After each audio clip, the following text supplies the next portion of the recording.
All right, hello, welcome to the podcast Eat Better Food Today. I'm your host, Ken Coonihan, and I'm excited to be sharing insights on why we believe that health and longevity begins with the food we eat.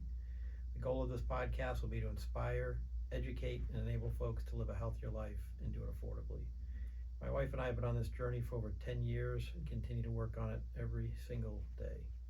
Percent of the profits from this podcast will be put towards child hunger, with an initial focus on the poor suburb in America, East Cleveland, Ohio. As a reminder, please subscribe to the podcast. Be sure to visit my website, Eat Better Food Today, for links to the show, videos, recipes, books, and articles that our guests provide. On this episode, we're grateful to have Floyd Davis. Floyd and his wife, Amy, own Red Basket Farms and Good Intentions Market and Café in Kinsman, Ohio, which is just outside of Cleveland. Their small family farm specializes in growing and distributing over 80 types of greens and produce known as specialty crops. Their specialty crops are grown in a sustainable manner, utilizing mineral-based fertilizers, cover crops, and other natural methods to produce the best tasting and longest lasting vegetables.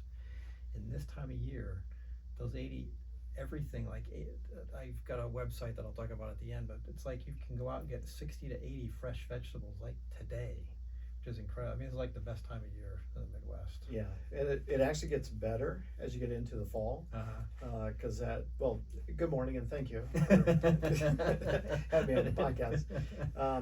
But once you get into fall, we kind of look at it as our second season, because at that point I have spring, summer, and fall crops ready. Okay. So, because the spring, meaning a lot of the lettuces and greens, we start planting again at the end of summer into fall for the cool weather. So so you can see spring stuff, fall stuff, and summer all at the same time. Yeah, I was at the farmer's market Saturday buying a bunch of produce, but there was no lettuce except for one hydroponic area. That actually kind of makes me feel better because I didn't have any for the market that we did last Saturday as well. And the heat that we had 2 weeks ago, the heat and the dry weather, just very, very, very hard on lettuce crops. And so we haven't had any, and we won't have any probably for another week or two. Okay. Everybody says, oh, but it's so nice now. Well, yeah, it is. But think back a little bit. So not a good thing to hear, but I'm happy to hear that I'm not the only one that's kind of dealing with that issue. So in this episode, we're going to explore Floyd's thoughts on food, health, and longevity, and what continues to inspire him. So, welcome again. And start with my initial question here that I always start with about breakfast, because I still believe some people just have coffee for breakfast, but I do not. I try to have some good fruits and yogurt to start my day. But what did you have to start your day today? Well, today was probably a little bit different. I kind of fall into maybe a category that might be a little bit different than what you're used to. So typically I get up fairly early in the morning. I start my day with coffee. Because I get up early, usually I'm the only one up, so that's my quiet time. Early meaning? It depends on the time of years, between 5 and 6:30 a.m. And I just kind of like that time to just not really do anything. Then I get busy, and I don't typically eat breakfast until it's not even really breakfast, usually sometime between 11 and 12 o'clock. Today I kind of made an exception because my schedule is a little bit different. So today was a bagel with peanut butter and honey and coffee. And coffee. Yes. Good, you got the nut butter in there. Yes. Nice. Yeah, I'm thinking about restarting my routine to kind of get up a little bit earlier and just kind of have some quiet time in the morning. That's my favorite time of the day. Yeah, I've been reading a bunch of stuff about that. It seems like a good practice. So what other morning routines do you, outside of today, do you normally have once you get up and kind of start your day? Well, usually once I get going in the morning, in addition to the farm and Good Intentions restaurant, we also own Farmhouse Pizzeria, which is a small little pizza shop in our town as well. So usually the first thing I do is I go in the morning. I have things I have to do in there, whether it's getting dough ready or closing drawers or whatever, just things that need to be done first thing in the morning. So and it could be as little as half hour, 45 minutes to 3-4 hours And then once I'm done there, then it's back to the farm, putting in a full day there, and then if I need to, I bounce in and out of Good Intentions if there's stuff needed there. So, yeah, the day starts early and ends late. So, probably more so this time of year than say February. very much so, yeah, because I love it when it's daylight till 9:30, 10 o'clock at night. So. Get a lot done. Yes. Yes. Very nice. So I also believe that if you have unhealthy foods at home, you'll eat them. If I've got a bag of potato chips in the pantry, I will certainly eat it. So can you kind of share what you have in your pantry at home for you and your family? Well, I guess that question, the answer to that kind of depends on the time of the year. Mm-hmm. So like right now, if you look at the pantry, there's like hardly anything there.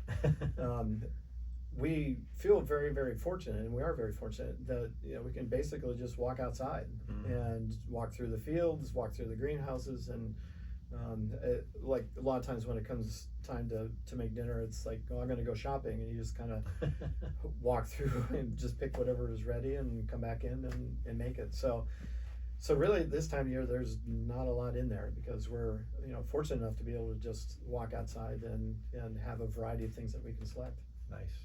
Everybody should have some kind of garden. Yes. That's also yes, agreed. Yeah. So I have a garden at home, but it's much smaller. I can get tomatoes, I can get basil. I've never been able to grow lettuce, just never, and carrots. Those are the two things that elude my. Yeah. Key to both of them is cooler weather. Carrots you can grow during the summer, but quite honestly, if you could eat a warm weather carrot and a cool weather carrot at the same time, you would never eat another warm carrot. Never. And that's true with a lot of the crops that I can kind of explain that to you eventually. But the things that we grow in the winter inside the greenhouses, now we do this without heat and without supplemental light. If you could, same thing, if you could eat that product that we raise in the winter at the same time as it is raised during the summer, you would just be amazed the difference in flavor and texture, and it's just so much better in the cooler weather. So why don't we talk about that? It's kind of, I had that kind of later, but that's just kind of, because one of the things I'm hoping people that are listening to the show are doing is kind of shopping seasonally for what's available in the seasons versus buying produce that's shipped in from 1,500 or 3,000 miles away. I've been reading a book, and they were talking about when you ship something long distances, say an apple, it loses 40% of its nutritional value by the time it gets to the grocery store when you buy it. So it's kind of not the same apple it was when they picked it, 2,000-3,000 miles away. Right. And chances are it's nutrient depleted when it was picked. So because they pick depending it on the way it grows. Yeah. But yeah, so we during the normal growing season, we grow outside, and we do grow some things inside. We've found that over the years we've transitioned some of the produce that we grow out in the field under the cover of the greenhouse, even during the summer. Tomatoes and peppers and cucumbers. Now we still grow a lot of peppers outside, but tomatoes and cucumbers are almost exclusively inside the greenhouses. Now we grow in the soil, just like we do out in the field. So they're basically field grown. It's just that we can control the amount of water, and it's a controlled environment. So we don't have the disease and pest issues as bad as we do out in the field. We've been able to actually increase production and grow less. So we get a better product, it's cleaner, it's more marketable. We have less throwaways, less seconds, and it's just a nice clean product when we're picking it inside the greenhouses, which is why we do pretty much all of our tomatoes inside now. So is it a hoop house or an actual greenhouse, like glass? It's a hoop house, or what they call a high tunnel. Okay. So the way I build them is that we can open up the sides and the ends so that we get lots of natural ventilation. If I need to get a piece of equipment inside the greenhouse, I can do that too. We build it so we can do that. But we've really moved away from bringing any kind of equipment or soil disturbance into the greenhouses. We're pretty much on a 30-inch permanent, semi-permanent bed system. Minimal soil disturbance, lots of compost. So we've it's more of a getting back. We've started the, I guess we were doing regenerative or whatever you want to call it now, whatever the current term is.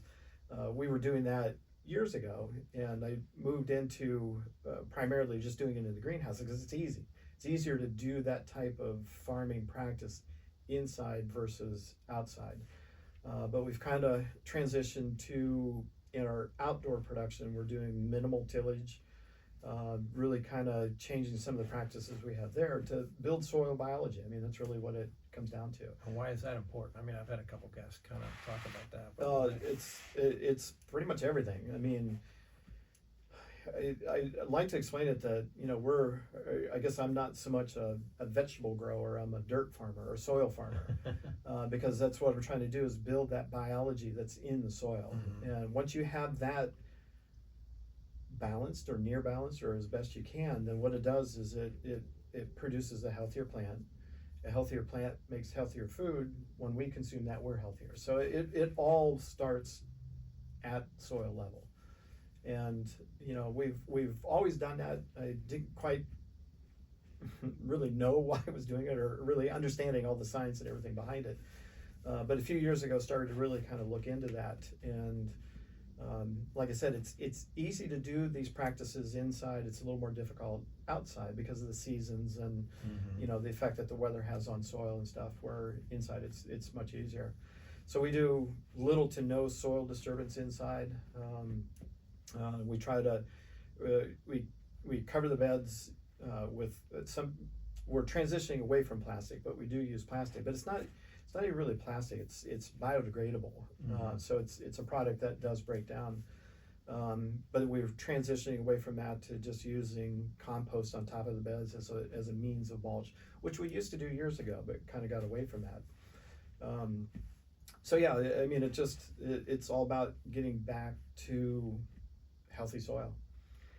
Yeah, and just to take that one step further, if you've got healthy soil, you've got, like you say, healthy plants, you've got healthy vegetables, you eat those vegetables, your gut is going to be healthier. Yes. And a lot of people over the age of 50 now are worried about Alzheimer's, dementia, all those kind of diseases, and there is no magic pill out there to solve that, unfortunately. Yeah. So, but if you eat healthier, that does help. That goes right to your brain. So, yes. I mean, it's all connected. I actually was just reading something about that where they're talking about how gut health has a direct effect on mental health. And yeah, it's all goes back to the soil. It all goes back to the soil, absolutely. So you kind of got started on a small family farm. You went away to college, paid for college selling hay is what I remember yes. from what I saw online. Yeah. And now you've got your own farm. So kind of, I guess, give us a little bit of history lesson there and kind of how you got to where you're at today. And now you've got basically 3 businesses with a farm and then the store and then the pizzeria.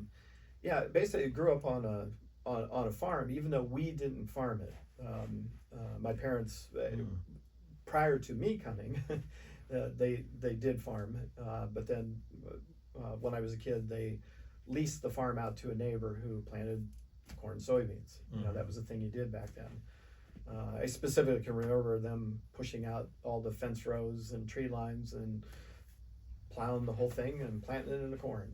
And that's the way it was for several years. And when I was in high school, well, growing up in the area where I did, there was still a lot of dairy farms. And so my friends and I, that's what we did during the summers. We'd work on the dairy farms, primarily just helping with hay. So everybody baled hay and you had to fill the barn every year. And so a bunch of us kids would go and that's what we did. And we made a little bit of money at it and didn't know any better. That's just what we did. And then in high school, kind of took a little bit of an interest in trying to do a little bit of farming and, had a couple of, bought some beef cows and was raising them and took a little section at the home farm there. There was one field that was kind of like an odd shaped field and set off. And so I used that and I planted that into hay and literally had an old hay mower that was probably from the 40s and would go out and mow it and actually pick it up by hand and load it into a trailer, take it back to the farm, loose, not baled. And offload it, and that's, you know, how I started feeding my beef cattle. And then as time went on, I bought an old baler and started baling the hay and feeding it to the cattle. And one year I had hay left over and sold the hay and made more money selling the hay than I did selling the beef cattle, so they were gone. And at that time, I didn't go to college right away out of high school. I actually started working on a dairy farm. So I was working full-time at a dairy farm, doing a little bit of farming at home. I started raising some corn and hay and stuff there. And again, the hay just made more sense economically. I didn't make any money on corn and soybeans, made money on hay. And when I decided to go back to college, just worked part-time here and there on some of the other local dairy farms and started up the hay business. And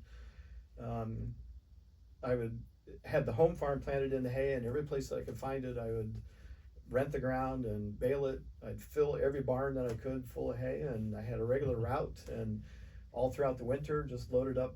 I had a pickup truck at the time, then eventually bought another one, and just had a route and went around. It was mostly people that had horses, pleasure horses. Oh, okay. And, you know, so they would need, every week they'd need 10 or 15 bales of hay, and I might have 10 of those that I would have to stop and deliver to. And yeah, did that to pay for school. Nice. And did that for 1 year once I was done with school, and then got a so-called real job, and spent 14 years trying to figure out how to get out of that. And then that's how. So that real job was not a farming job. No, it was not. No, it was sitting in an office and looking out windows and just wondering, why am I sitting in an office when I've got this beautiful weather outside? And then, well, eventually ended up buying the place where I am now. Never had the intention of actually getting into growing produce. One of the things that we did when I was a kid was we raised sweet corn, and you know, we sold sweet corn. And so when I bought the place where I am now, I planted like a 1/4 acre of sweet corn, and I had a little table that we'd set out by the driveway with a basket and a coffee can. If I was there, I'd come out and I'd help you. If I wasn't there, you helped yourself and put the money in the coffee can. And actually, around that time, I did have a couple of small greenhouses, but I was doing flowers. That was what I really kind of wanted to do, was get into raising flowers and annuals and perennials and bedding plants and those kind of things. And so I would open up in the spring and sell those things, and then during the summer sell a little bit of sweet corn, and then had people ask me for tomatoes and peppers to go along with the sweet corn, and started doing that. And I always tell the story how the first year that I did that, I did 100 tomato plants and 200 pepper plants. And I thought, oh my gosh, what am I going to do with all this stuff? And, you know, just to give a little bit of perspective, we do upwards of 10 to 12,000 pepper plants. And, you know, we used to do up to almost, well, like 25 to 3,000 tomato plants. And so, yeah, it's changed a lot over the years. So. But yeah, so the produce business just basically started from that little bit of sweet corn and raising a little bit of tomatoes and peppers to go with it, and started growing a little bit more and having a little more interest. And somebody said, well, you should start doing farmers markets. And I'm like, I had no idea what a farmers market was. Out our way, we just don't have that. It just didn't exist. And the closest one to me that seemed reasonable was the one in South Russell in Geauga County. And I can remember going there and walking around, and I stood there for a long time and just kind of watched who was busy and who wasn't, you know, as far as the farms that were there selling produce. And the ones that were busy, they had hats or shirts that had the farm name on it. They had a very clean display. It was very organized. Nobody was sitting down, everybody was standing up, and they talked to every single person that came near. And I looked around and I saw other people that were sitting down. They didn't have tablecloths on their tables. They didn't have much variety of things, and they were not busy at all. So I'm like, okay, it's pretty obvious how you're successful in the market. And so I went back home and thought about that. Well, also I noticed that every farm that was busy had a farm name. And so I thought, well, now I got to come up with a name. So I literally just took a sheet of paper and just wrote a bunch of random words, and just kind of went back and forth looking, and red and basket kind of stood out. And I'm like, oh yeah, so at that time I had this little red wooden basket that I would take out and gather eggs, or grab stuff from the garden that I had. And I thought, well, that's kind of a cool idea, because then when I go to the market, I can just use red baskets, and we can use that to display. So it'd be Red Basket Farm. And so the name really came about it was a marketing thing. So, and when I would, early on, when I'd stop in restaurants or do different visits trying to get customers, I would pack a red basket full of stuff and drop it off with all my info and stuff. So yeah, so that's how that all came about. So you're a farmer and a marketing guy and a sales guy, basically.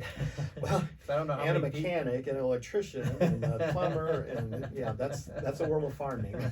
So, a little bit of everything. Yes. Nice. So I'm going to read a little stat here. So Yeah. small family farms in 2022 made up 89% of all U.S. farms, but they only contribute 20% in terms of what we eat from a produce standpoint. So you're in a majority and you're in a minority when you kind of look at those numbers. So I think we can agree small family farms produce better tasting, more nutritious food. They're local.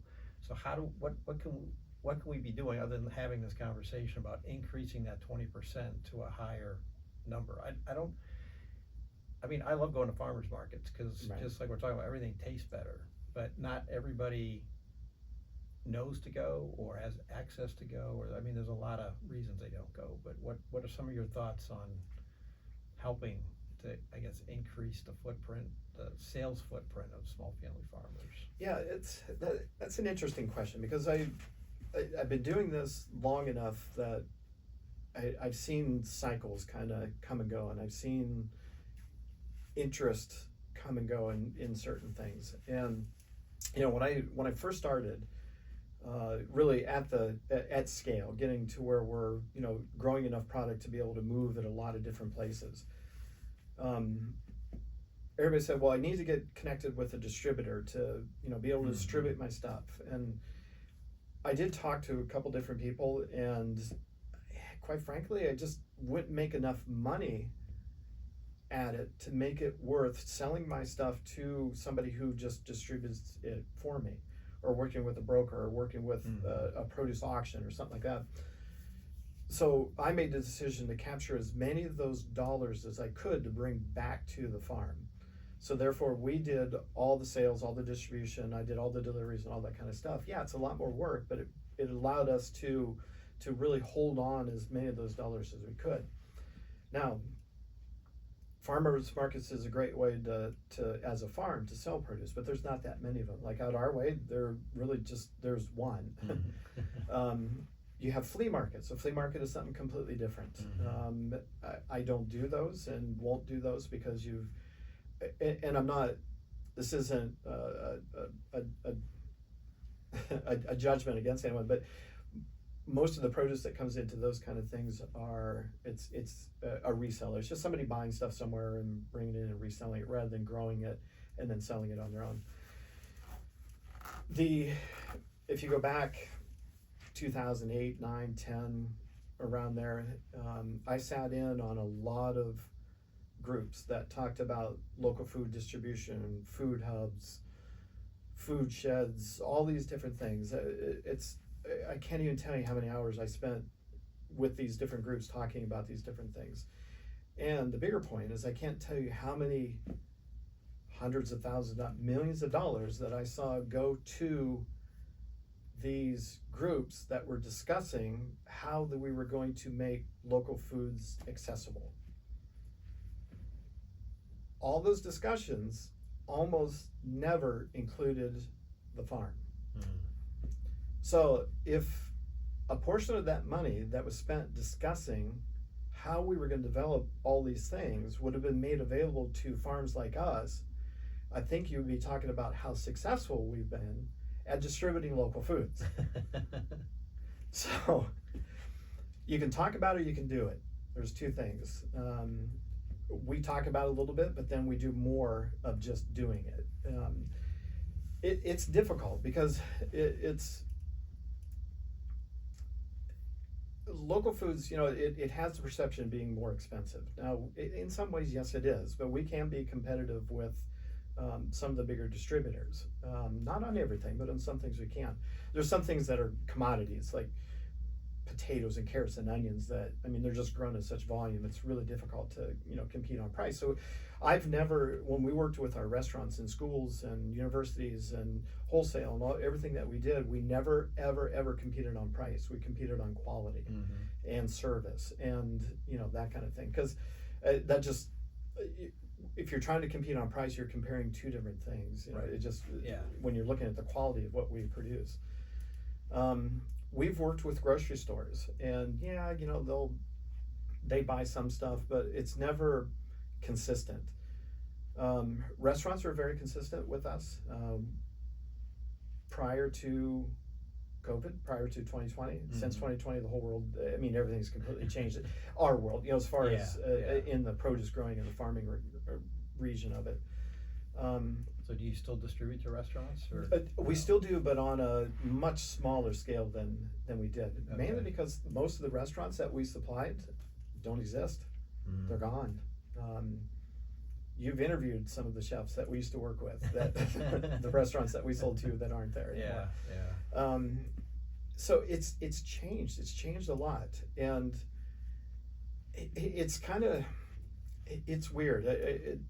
I see farms, especially farms that are growing proteins, doing beef and pork and lamb and eggs and that kind of thing. My gosh, their demand is just out of sight. And basically, they can pretty much charge whatever it seems, and they get it. But on the produce side, it's almost just the opposite. We've seen less demand. We've seen more price pressure recently. And it's hard to explain. I don't quite understand, but I guess it's just the kind of the trend right now.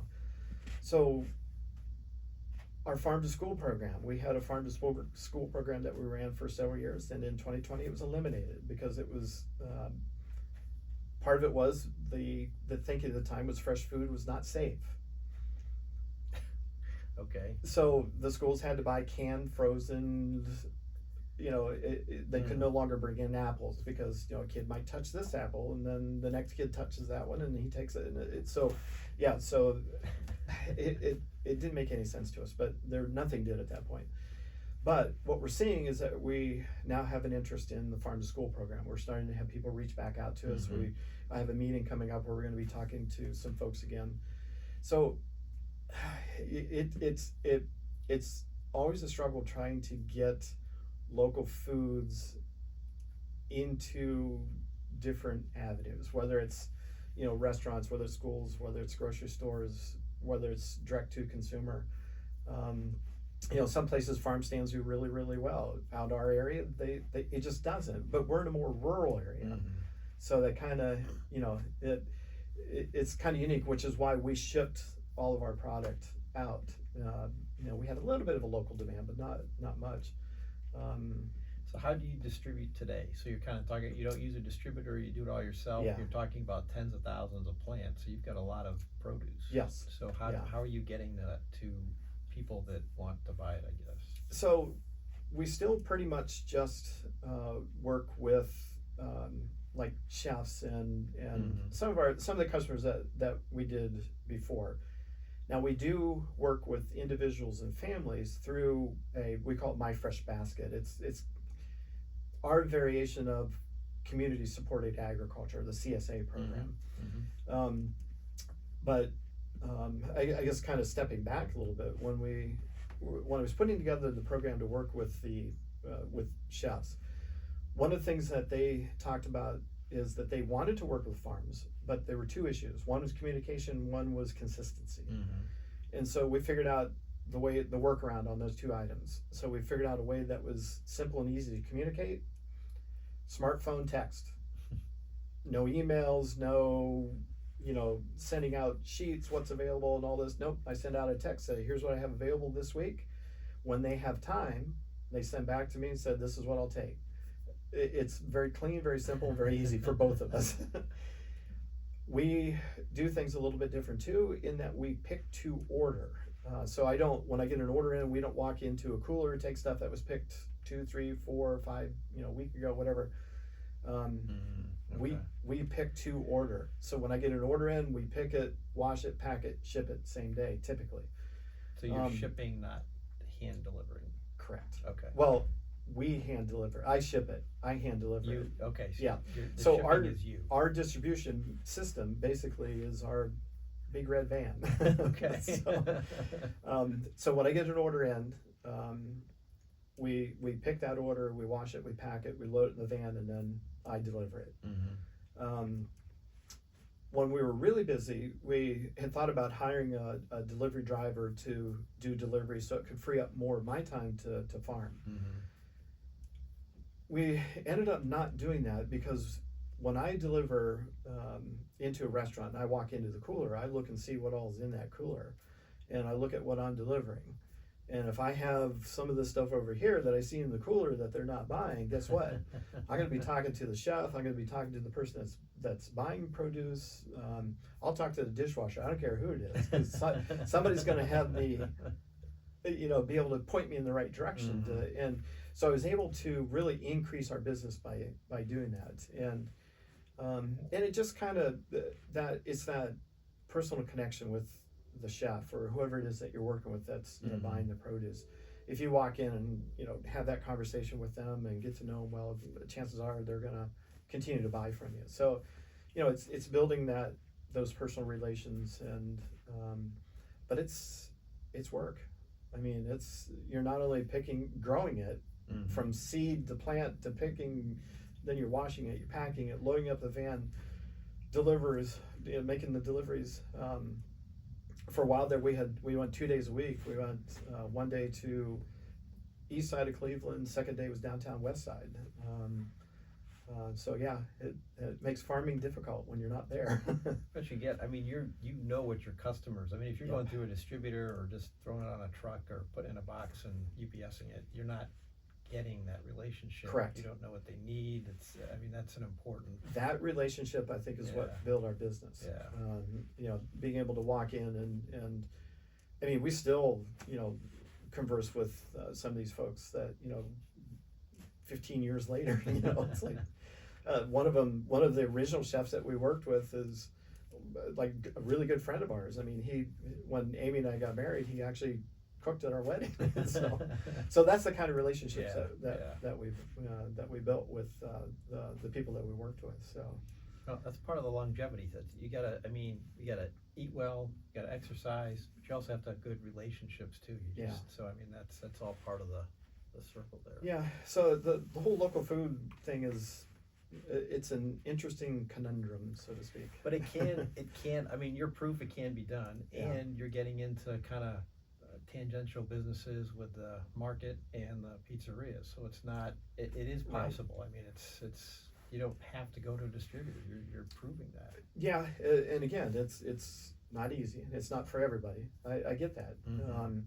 But there are things that that you can do to make a small farm like that successful. And and like right now, we do about 80 variety of different things. At the peak, we were like 130 or 140 things that we grew. So wow. We grew a lot of stuff. So.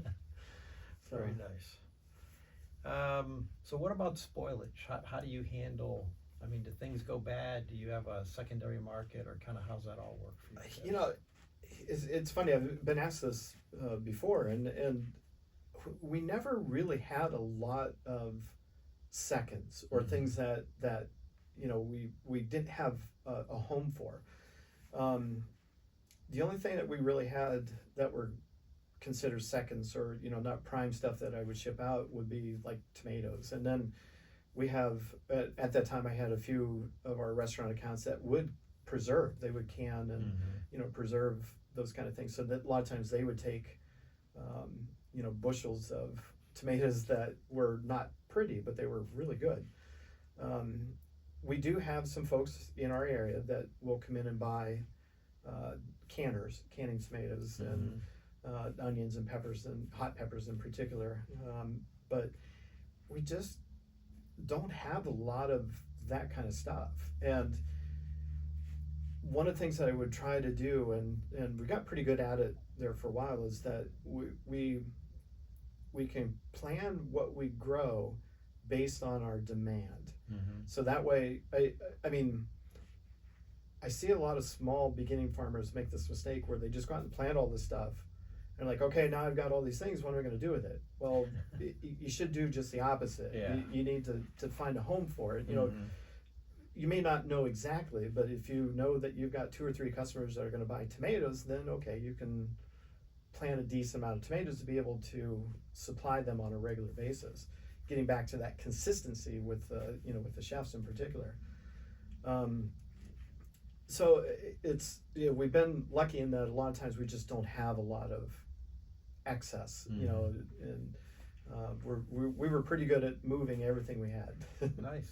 Well, that's great. I mean, I think it gets back to you, even when you talked about going to the farmer's market the first time, you're trying to understand the customer first, right, before you engage and try to selling, produce there. So yeah, and I've spoken a lot over the years to groups of folks that are wanting to get into farming and doing this kind of thing, and a lot of them would want to start on fairly small scale and grow a little bit. They're like, yeah, I'm going to supply this restaurant that's down the road for me, and this grocery store that wants to buy stuff, and there's a farmer's market down the road. And I'd be like, well, how much are you planning to grow? And they would tell me, and I'm like, okay, what are you going to do the second week?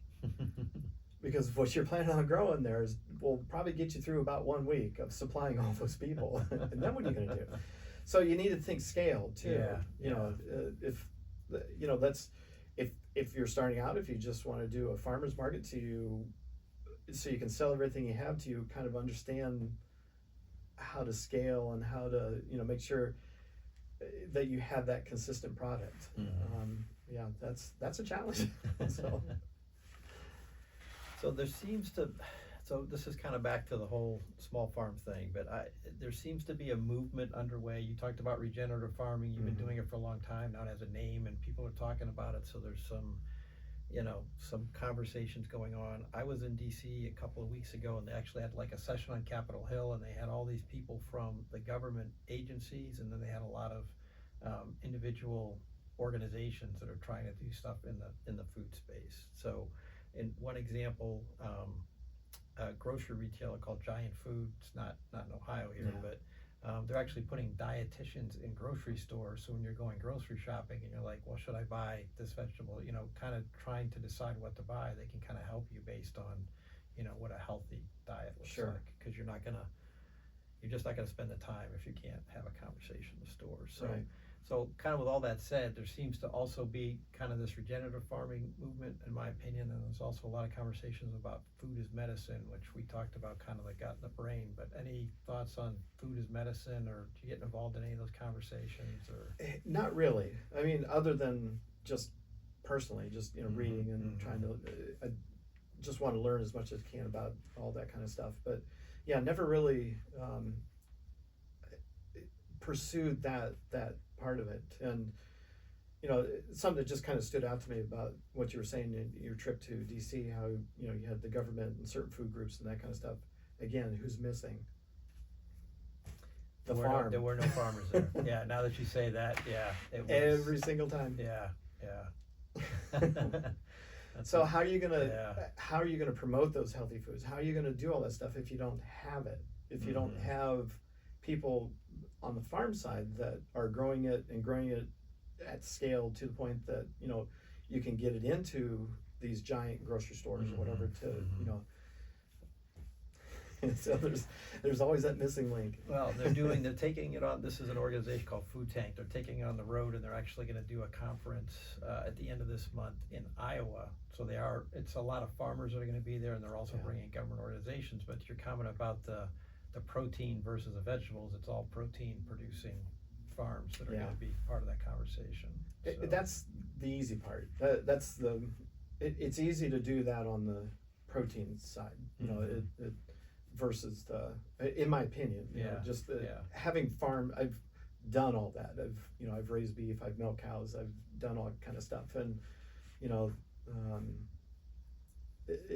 that conversation is easier on that side of it than it is on the produce side of it. Yeah, but when you talk to chefs that are kind of, knowledgeable in this food as medicine space, they're saying you need to be eating more vegetables than you're eating protein. Yeah. So there needs to be more emphasis on that from a diet standpoint. To be healthy. And I think it's easier on the protein side because it's not as perishable in that, it can be frozen, it can be stored, and that kind of thing. Yeah.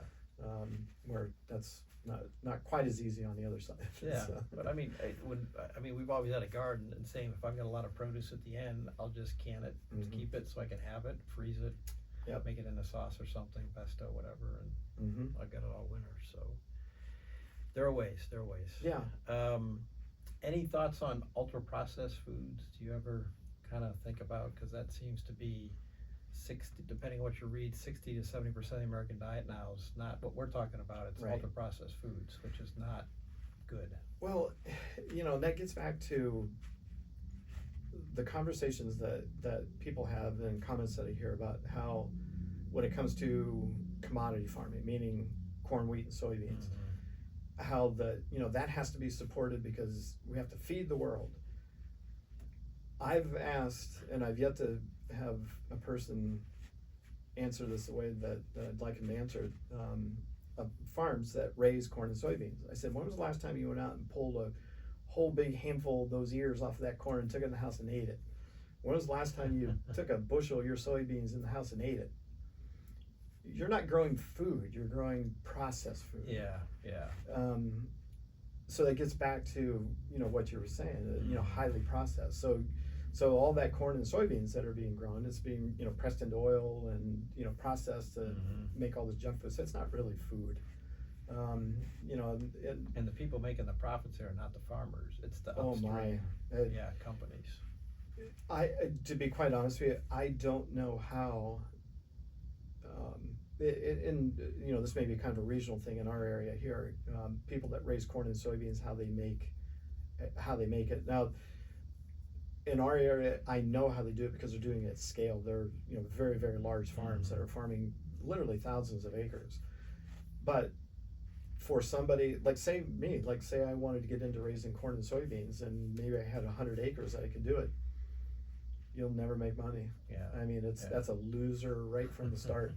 And and you're like 5 steps away from the customer in that situation. Well, you have no control over your markets. And that's the bigger thing. That's to me, I can never understand why you would get into something that you have no control over where your end product is going to be, and your price is dictated by commodity traders. Who make all the money. Right, exactly.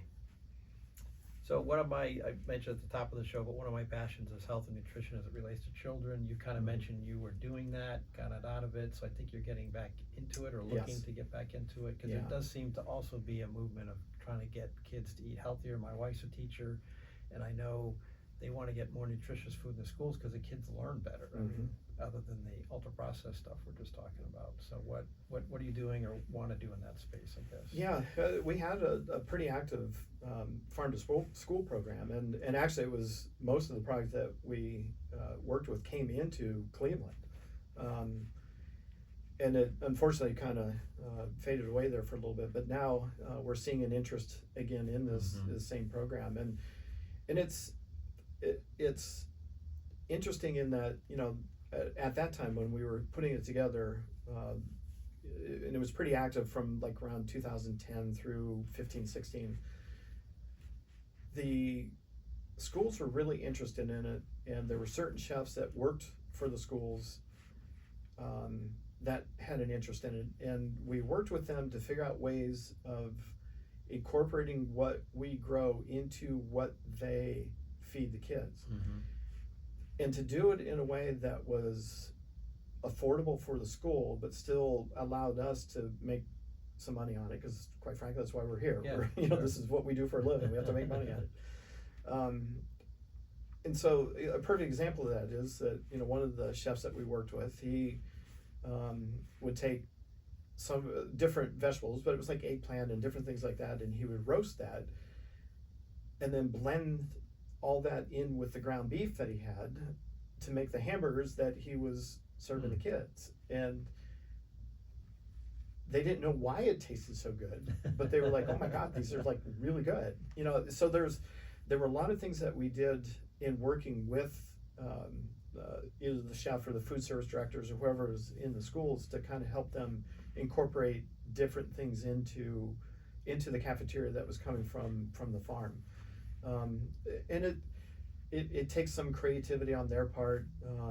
The hard thing is the first school that we worked with when we were developing the program, because the people who worked in the cafeteria were used to just opening bags or opening cans, and you know there were no knife skills.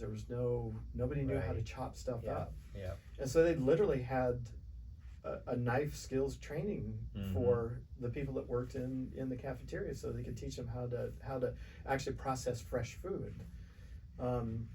And again, getting back to the relationships, you know, when I would go into some of these cafeterias, you know, I was working with the chef or the food service director, but the lunch ladies, they were the ones that, you know, made it all happen. And so there were certain people that, you know, I would make a point to talk to them, get to know them. They would say, oh, you know, I can remember when I was a kid, we used to have this type of tomato or this type of pepper and this kind. So I'd make sure I'd bring some of that to them and give it to them. And you develop that relationship with them, then they're more open to being able to try different things. You know, when it comes to bringing something fresh in, that they have to do a little bit more work, because it's not just opening a can and dumping it out. But you kind of, I don't know, they kind of get over that thought of having to do this additional work, whether it's because you develop that relationship with them or they see that it really isn't that difficult. But yeah, so, you know, there was several of the schools that, you know, there were people that make a point to, you know, talk to and kind of bring stuff in for them, just to make it easier to, you know, have them want to have our stuff and, you know, and process it and get it to the kids. So we've hosted, I don't even know how many times now, where we had kids that came out to the farm and we would take them on a tour. We'd split them into two groups typically, and Amy, my wife, she would take one group and go through the greenhouses. I would take one group and we would go through the fields and then flip-flop. And our local school district we did that with, and then we would serve lunch. The one principal would come out, and the folks from the cafeteria would come out, and we would, between all of us, we'd cook, and the kids would actually pick things out in the field. So they would cut lettuce or grab tomatoes or whatever it might be, and we'd put it all together, and they'd all sit around the yard and underneath the trees and eat lunch. Nice. And I think that's the kind of thing getting reconnected. that we need, that we need to do. Yeah, because I don't think, it's not about opening a box for a can, but it's kind of where it came from. And especially this time of year, I mean, it is so easy to probably get everything that you make, chop it up, put it in a bowl, put on a little lemon olive oil and eat it. I mean, it's all free. You don't have to cook anything. That's right. Yeah. So, well, one of the funnest experiences, so we grow a lot of edible flowers. And I don't know if you're familiar with nasturtium blossom. No. So nasturtium, it's a very colorful blossom on this flower, and it's edible, and it has like this little peppery kick to it. So when you bite into it, you get a little bit of the sweet, and then all of a sudden you get that kind of like pepper background to it. And so as we were walking through the farm, we came up to where we had all the edibles, the edible flowers planted, and I stopped and was talking to him. I said, well, is anybody adventurous enough to try one of these? And, you know, one of the kids wanted to try one, so I gave him one. And he's like, that's really good. And so then all of a sudden, they all wanted them. So throughout the day, as they were eating lunch and stuff, they were running back to where those flowers were planted, and they were grabbing those blossoms off and eating them. So again, that gets back to, you know, an experiential thing where you need to get them there and let them see it, smell it, taste it, touch it, and understand. And it just be a little more adventurous in eating, rather than chicken fingers and French fries. There's a lot of good stuff out there. There's a lot of good stuff out there. So I understand your farm has won several awards. Can you maybe share a couple of the awards your farm? Yeah, we've got. I don't remember just all the. It's been so long now. We got a conservation award for some of our farming practices, and we've been actually the farm to school program was recognized by the Obama administration. They took some of the folks out there and presented to them these awards and stuff, and so there's been a lot of press and a lot of Nice. that kind of stuff. But, Nice. we don't necessarily do it for that. But there's been some good press associated to the farm. So. Very nice. So one of my questions was, how do we make healthy eating fun for kids? You just answered that question by getting them on a farm and just showing them where it comes from and making a meal, and I mean that's even. So the flowers are one example, but green beans are another example. Mm-hmm. Fresh green bean picked off the plant, and you give it to them, and they'll look at it and they bite it. But it was the same thing where we had kids going back and just grabbing more and more and more of them. Mm-hmm. And actually, I forgot about this, but there was one girl that when she was there, she said that it was a family member. I can't remember if it was her mom or grandma. I don't remember, but said, oh, she just absolutely loves green beans. And she was out there picking and stuffing them in her pocket so she could take them home because they were so good that she thought that her mom or her grandma or whoever it was, that she would just really, really enjoy them. So she left with like pocketfuls of green beans, which was perfect. I thought that was awesome. Nice. So what's next for you? What's kind of your future vision over the next couple of years? You're doing a lot. Yeah. So we've been, since 2020, so the Good Intentions Market and the pizza shop, we basically opened both of those in 2020. The plans were in the works well before that, but they happened, and so it was like everything was ready and we had to run with it. So it's been a challenge, to say the least. Mm-hmm. Restaurant business is a challenge just to begin with, and then you add all that into it.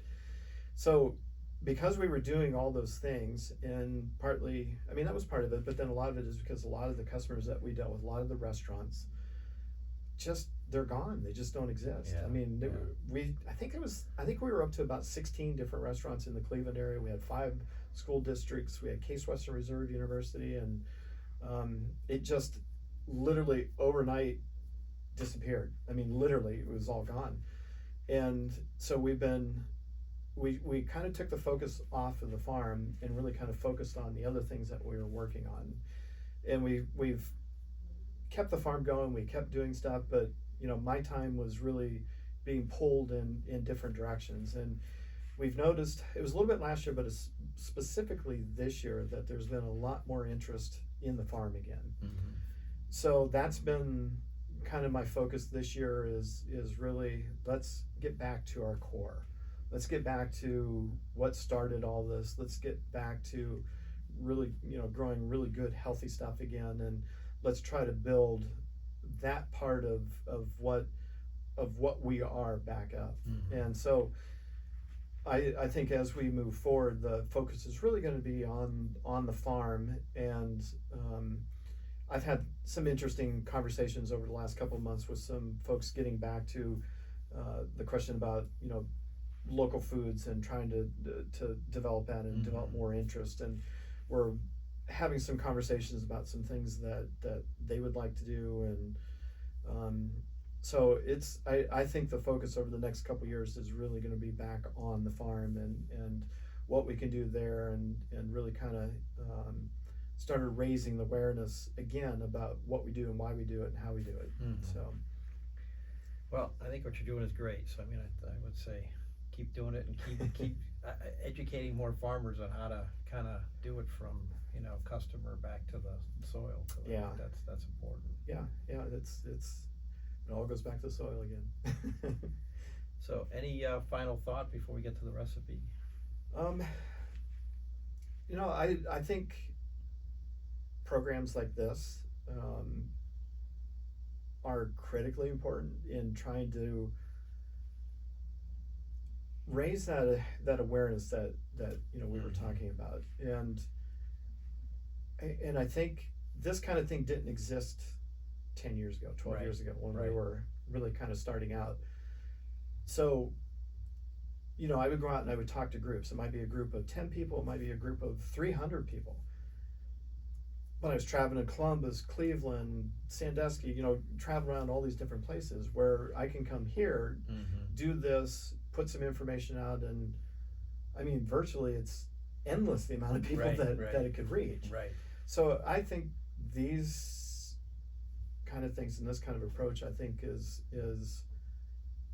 a great way to really kind of, for us to kind of relaunch what it is that we're doing, and really getting the word out there and trying to change and develop things. So that's why I was super excited to kind of do this, and I'm very grateful that you'd reached out, and super grateful to Parker Bosley.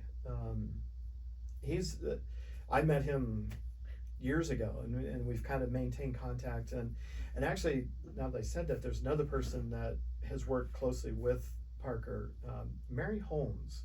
I keep hearing that name. Yeah, you need to talk to her.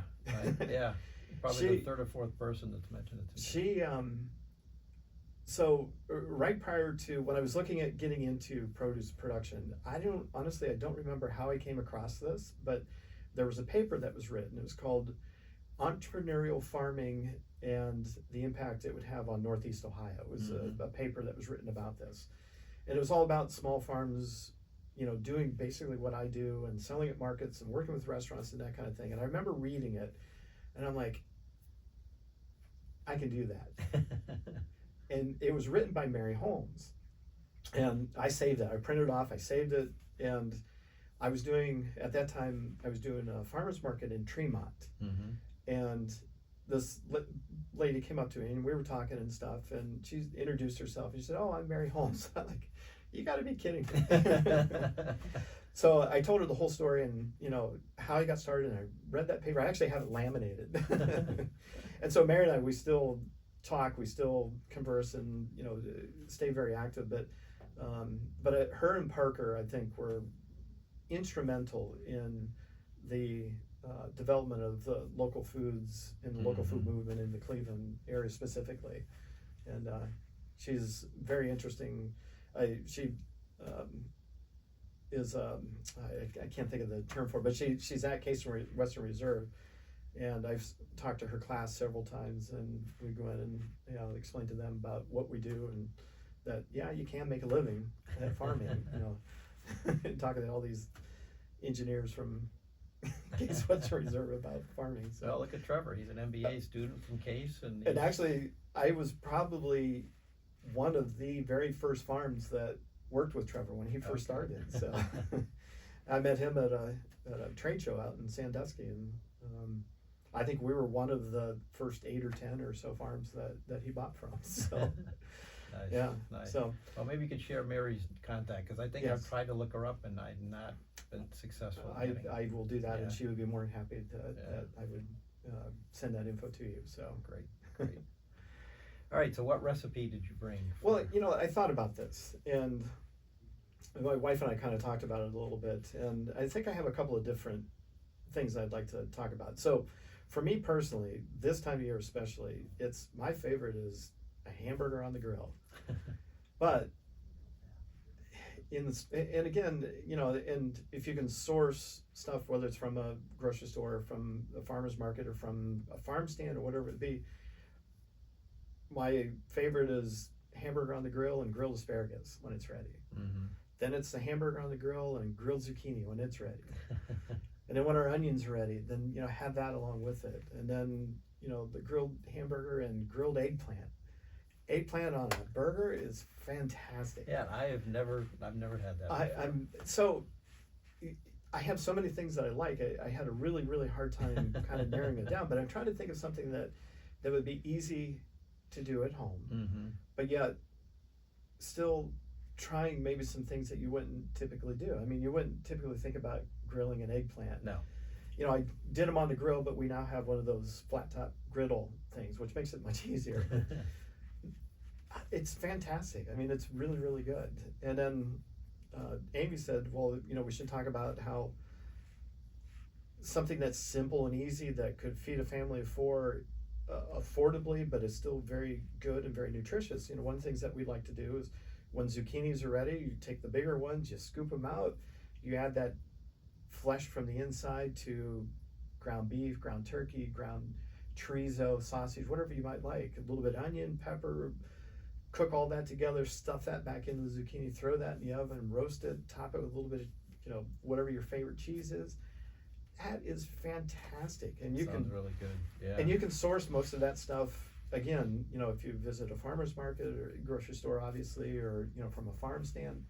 Super easy, super simple, and you can do the same thing with fall squashes, acorn, butternuts, delicata, my favorite. Delicata, great, yeah. We grow another one that's called a honey nut, which looks like a little miniature butternut. Yeah, I see those at the farmer's market. Yeah, those are really, really good. So I guess I had a hard time narrowing it down, so I really kind of presented it two different ways. I think I want to pick the zucchini one and put that up for everybody. Yeah. Based on, And it's simple. It's stuffing you can, it's usually, what we do is usually just rice, like an onion, peppers when they're ready, whatever protein you like, and just kind of cook that up, stuff that into the zucchini and bake that off, and it's really, really good. Nice. It's really good. All right, so in an effort to get folks to eat healthy this season, and we've kind of talked about all your vegetables, but there's a website out there that I've been posting on the podcast. So you can actually go in and you can do a pull down and say, Ohio, month of, it's August now, and it'll list out all the fresh fruits and vegetables that you can buy locally in that whatever state you happen to be in. So like we were talking about, you have 80 products on this website. They just say about 65 or so products are in season right now that you can get at your grocery store or a farmer's market or wherever you buy your produce. So I would just encourage people to kind of use that as a way to buy, because it tastes, when you're buying what's fresh, it just tastes better. Right. So encourage people to kind of take a look at that and take advantage of it. And if you can buy from Floyd and through my basket, be better yet. Absolutely. So Floyd, thanks for being on the show. Great having you here today. Yeah, thank you. I All really, really appreciate this very thanks. much.